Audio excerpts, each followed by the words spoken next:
सदाम पैदाइश से फांसी तक। इराक के दारुल हुकूमत बगदाद के शुमाल में एक शहर तिकरीत वाक़े है, जिसके गरीब घराने में पैदा होने वाले सदाम हुसैन ने आने वाले वक्तों में दुनियाई सियासत में हलचल मचाए रखी। सदाम हुसैन ने एक सख्त मिजाज डिक्टेटर की हैसियत से दुनिया में अपनी धाक बिठाए रखी, जो अपने मुखालिफिन को कुचलने के लिए इंतहाई सख्त सजाएं तजवीज करने में मशहूर थे। सदाम के वालिद की जल्द ही वफात के बाद उनकी वालिदा ने भी उनको अपने से दूर रखा और उन्हें अपने रिश्तेदारों के पास छोड़कर खुद किसी और गांव चली गईं। चंद साल बाद उन्होंने दूसरी शादी कर ली। सदाम हुसैन भी अपने सौतेले बाप के घर रहने लगे। ताहम सौतेले वालिद का सदाम के साथ बर्ताव अच्छा न था। यूं सदाम हुसैन के लिए जिंदगी मुश्किल थी। 12 बरस की उम्र में सदाम हुसैन ने अपना घर छोड़ा और तिकरीत में अपने एक चचा के साथ रहने लगा। बचपन में पेश आने वाले हालात ने सदाम हुसैन की शख्सियत पर गहरे असरात डाले। वो एक जिद्दी और तशद्दुद पसंद शख्सियत बन गए, जिसने आने वाले अरसे में सदाम हुसैन को एक तशद्दुद पसंद सियासी शख्सियत के तौर पर किरदार दिया। जब सदाम हुसैन जवान हो रहे थे तो उस वक्त पूरे खित्ते खुसूसन शाम और मिस्र में अरब कौम परस्ती जोर पकड़ रही थी। उसका आगाज मिस्र के जमाल अब्दुल नासिर कर चुके थे। अपने लड़कपन में सदाम हुसैन हुकूमत मुखालिफ मुजाहिरों में खासे सरगर्म रहे और बहुत से दूसरे इराकियों की तरह बरतानवी नौआबादियाती हुकूमत और अमीर जागीरदारों के खिलाफ मुज़ाहमत में किरदार अदा किया। यूं आहिस्ता आहिस्ता सदाम एक सियासी शख्सियत के तौर पर मंजर आम पर आने लगे। 1968 में बास पार्टी इक़्तिदार में आई और अहमद हसन अल बकर ने मुल्क की सदारत संभाली तो सदाम हुसैन सदर अहमद हसन के दस्ते रास्त बन गए और हुकूमत के अहम और खुफिया काम अंजाम देने लगे। सदर अहमद हसन ने सदाम हुसैन के जिम्मे जो अहम काम दिया था वो हुकूमत के मुखालिफिन को मंजर-ए-आम से हटाना था। इन मुखालिफिन में से कुछ को तो कत्ल कर दिया जाता था, कुछ जिला वतन और कुछ को खामोश करा दिया जाता था। सदाम ने ये काम बखूबी अंजाम दिया और कई हुकूमत मुखालिफिन को चुन चुन कर कत्ल किया। 1968 में सदाम हुसैन नायब सदर बना दिए गए और इनके साथ ही सदाम हुसैन के सियासी अज़ाइम भी मजीद बढ़ने लगे और सन 1979 में उन्होंने अपने मोहसिन अहमद अल बकर से जबरदस्ती इस्तीफा दिलवाया और खुद सदर बन गए। तज्ज़ियाकार डॉक्टर मुख्तदिर कहते हैं कि सदाम हुसैन के इक़्तिदार में आने के पीछे उस दौर की अरब सियासी फजा का बहुत हाथ था और उसमें वही मुहर्रिकात कार फरमा थे जो उस दौर के दूसरे रहनुमाओं को लाने में कार फरमा थे। सदाम हुसैन 16 जुलाई 1979 को बाकायदा तौर पर इराक के सदर बने और 9 अप्रैल 2003 तक इराक पर बिला शिरकत गैर हुकूमत की। उनके दौर में बास पार्टी की हुकूमत पर सदर सदाम की शख्सियत हावी होती गई। मारूफ मुअर्रिख बेबीमार बताती हैं कि इराक में अगर कोई सियासी नजरिया बचा था तो वो सदाम इज़्म का था। आने वाले बरसों में सदाम के सियासी अज़ाइम इराक की हुदूद से वाज़े तौर पर बढ़ने लगे। वो खुद को अरब दुनिया का रहनुमा और तारीख में अपने आप को सलाउद्दीन अय्यूबी जैसे सिपाहसालार के बराबर देखने लगे। तज्ज़ियाकार डॉक्टर मुख्तदिर इसे फिरौनियत से ताबीर करते हुए कहते हैं कि सदाम हुसैन अपने आप को इंतहाई ताकतवर और अक्ले कुल समझता था कि वो तो कभी गलत नहीं हो सकता और यही उसकी सबसे बड़ी गलती थी, जिसका नुकसान उसने और सारे इराक ने उठाया। सदाम हुसैन के जारहाना अज़ाइम की पहली मिसाल जल्द ही 1980 में उस वक्त सामने आई जब उनकी फौजों ने हमसाया मुल्क ईरान में पेशकदमी की।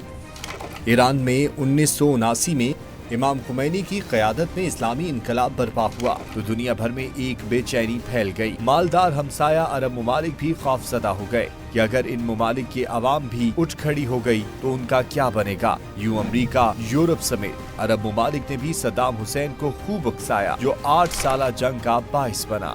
सदाम हुसैन की तवक्कुआत के बरअक्स ये जंग उन्हें बड़ी महंगी पड़ी। 8 बरस जारी रहने वाली इस जंग में 10 लाख अफराद हलाक हुए। इसके अलावा जंग इराक के खजाने पर भारी बोझ साबित हुई। 8 साल बाद ये जंग बगैर किसी नतीजे के खत्म हुई।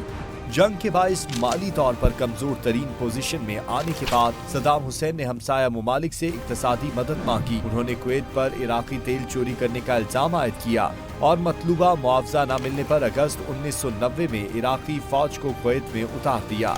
सदाम को ये फौजी इक़दाम बहुत महंगा पड़ा। उनको तवक्को थी कि बड़ी आलमी ताकतें जिन्होंने ईरान के खिलाफ जंग में उनका भरपूर साथ दिया इस बार भी उनकी हिमायत करेंगी, लेकिन हालात बदल चुके थे। उधर सदाम हुसैन ने इत्तेहादी ममालिक को धमकी दी कि अगर उनके मुल्क पर हमला किया गया तो इराक इसराइल पर हमला कर देगा। 17 जनवरी 1991 को अमरीकी क़यादत में आलमी इत्तेहाद ने कुवैत पर हमलों के जवाब में इराक पर फिजाई और ज़मीनी हमले किए। ताहम हमले के सिर्फ एक दिन बाद ही सदाम हुसैन ने अपनी धमकी पर अमल कर दिखाया और इसराइल पर 43 स्किड मिसाइल दागे, जिनका हदफ तल अवीव, हैफा पोर्ट और सहराए नेगियू था, जहां इसराइल के जोहरी रिएक्टर वाक़े हैं। इसराइली हुकाम के मुताबिक इन हमलों में 14 अफराद हलाक और 700 से ज्यादा जख्मी हुए। 28 इमारतें तबाह हुई और 4100 दीगर इमारतों को जुज़वी नुकसान पहुंचा। इराक के इसराइल पर मिसाइल हमलों का सिलसिला 25 फरवरी तक जारी रहा। इराकी मुहिम का तस्वीराती और सियासी हदफ इसराइल को जंग में घसीटना था, ताकि इराक कुवैत जंग के दौरान इसके खिलाफ मुत्तहिद होने वाली अरब इत्तेहादी अफवाज में दरार पैदा हो जाए। 11 सितंबर 2001 के हमलों के बाद अमेरिका और इत्तेहादियों ने इराक को भी सरकश रियासत करार दिया। अमेरिकी सदर बुश, बरतानवी वजीर आजम टोनी ब्लेयर और इत्तेहादी ममालिक ने दावा किया कि सदाम हुसैन वसी तबाही के हथियार हासिल कर रहे हैं, जो खित्ते में मगरबी मुफादात के लिए नुकसानदेह हैं। इत्तेहादी अफवाज ने मार्च 2003 में इराक पर बाकायदा हमला करके सदाम हुसैन की हुकूमत खत्म कर दी। सदाम महल छोड़कर फरार हो गए। इस जंग में सदाम के 2 बेटे उदय हुसैन और किसा हुसैन भी हलाक हो गए थे। इराक पर कब्जे के बाद अमरीकी इत्तेहाद ने 52 अफराद को इंतहाई मतलूब करार दिया। उनमें खुद सदाम हुसैन सर फहरिस्त थे और उन पर $2.5 करोड़ का इनाम मुकर्रर किया गया। 14 दिसंबर 2003 को रात 8 बजे सदाम हुसैन को अमरीकी फौज ने आबाही शहर तकरीद के करीब से एक कार्रवाई के दौरान गिरफ्तार कर लिया। सदाम हुसैन की गिरफ्तारी का ये ऑपरेशन बड़ा ही ड्रामाई था। अमरीकी फौज के मुताबिक सदाम हुसैन की गिरफ्तारी दरअसल एक खुफिया इत्तला की बुनियाद पर मुमकिन हो पाई थी। ये खुफिया इत्तला अमरीकी फौजियों को तकरीद के करीब वाक़े एक खेत में ज़ेरे ज़मीन खुफिया सुराग तक ले गई, जहां सदाम हुसैन रुपोश थे। अमरीकी फौज को सदाम हुसैन के ठिकाने से मुतल्लिक खुफिया इत्तला उस शख्स से मौसूल हुई थी जिसे उसी रोज ही बगदाद से गिरफ्तार किया गया था। ये शख्स न सिर्फ सदाम हुसैन का रिश्तेदार था, बल्कि उनके इंतहाई करीबी हलकों में भी शामिल था। जबकि अमरीकी जरीदे स्क्वायर ने अपनी रिपोर्ट में लिखा है कि इराक के 2 कारोबारी शख्सियात हुदूशी और मोहम्मद इब्राहिम मसल्ला ने सदाम हुसैन की सिक्योरिटी के बारे में अहम मालूमात फराहम की थी और उनकी रोशनी में बिलाखिर इनकी गिरफ्तारी अमल में आई थी। गिरफ्तार शख्स से मालूमात लेने के बाद उसी दिन यानी 14 दिसंबर की शाम 6 बजे के करीब अमेरिका की 4th इन्फेंट्री डिवीजन के तकरीबन 600 फौजी तकरीद के करीब वाक़े कस्बे अल्दावर के करीब 2 मुमकिना ठिकानों की जानिब बढ़ना शुरू हुए।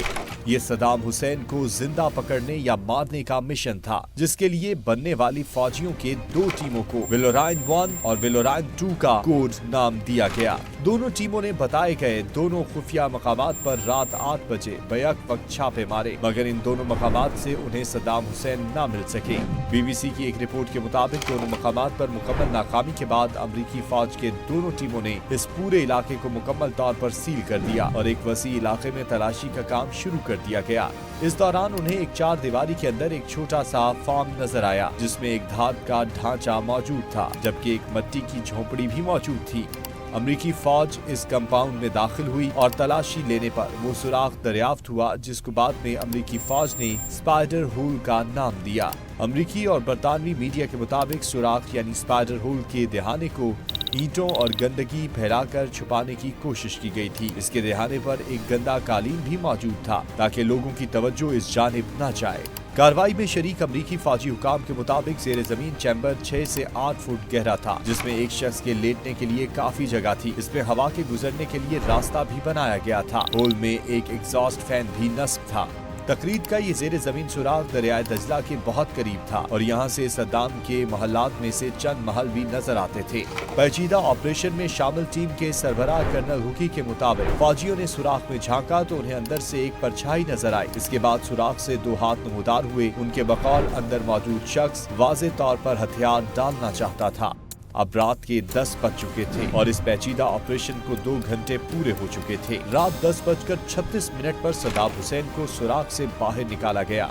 सदाम हुसैन के पास अगरचे एक पिस्तौल भी मौजूद थी, ताहम गैर मुतवक्के तौर पर उन्होंने इस दौरान कोई मुज़ाहमत नहीं की। 4th इन्फेंट्री डिवीजन के operations officer major Brian Reid के मुताबिक इस मौके पर सदाम ने अंग्रेजी में बात करते हुए फौजियों से कहा, मेरा नाम सदाम हुसैन है, मैं इराक का सदर हूँ और मैं मुज़ाकरात करना चाहता हूँ। गिरफ्तारी के बाद इराक में अमरीकी मुंतजिम पॉल ब्रेमर ने प्रेस कॉन्फ्रेंस करते हुए कहा था, हमने उसे धर लिया है। अमरीकी हुकाम ने सदाम हुसैन की गिरफ्तारी के बाद 30 जून 2004 को उन्हें इराक के हवाले कर दिया। सदाम हुसैन पर इराक के शहर दजील में 148 सियासी मुखालिफिन के कत्लेआम का भी इल्जाम है, जिसके बाद उन पर 148 अफराद के कत्लेआम का मुकदमा चलाया गया।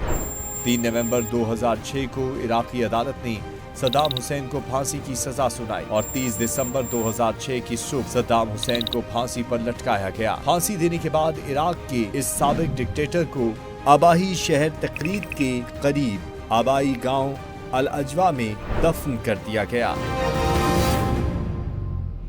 यूं सदाम हुसैन, जिसने मुल्क में अपने मुखालिफिन को खत्म करने के लिए जिस सख्त तरीन अदालती निज़ाम की बुनियाद रखी थी, उसी अदालती कवानीन के तहत उनको खुद फंदे पर झूलना पड़ा।